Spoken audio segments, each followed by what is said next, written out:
This is the frog. The frog is still it got when the rain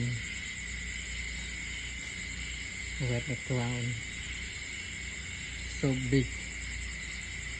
Wow.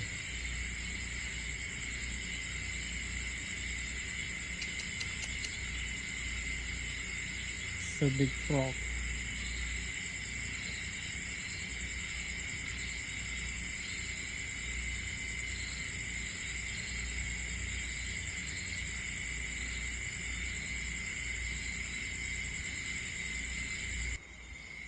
Này, chạy một con này là ít Cái mà không động.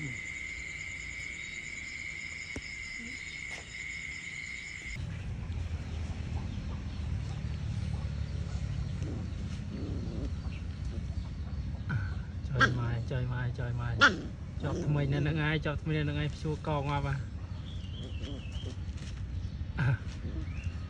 ngáo à trời dạ thơ dây đừng ê thơ dây là nâng đại đừng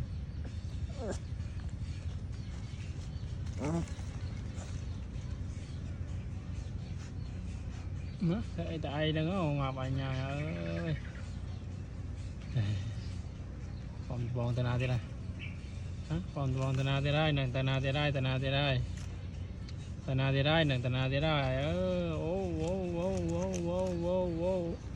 khôi na ơi khôi na ó bà chơi tầm người tực bực mình rối chứ chành trắng cái tàu rầu nâng hả ê người ta khám đang cày kề ngọt ở đang cày ở nhà ơi tàu rầu này bơi ngon tay ok ơi tay này lươn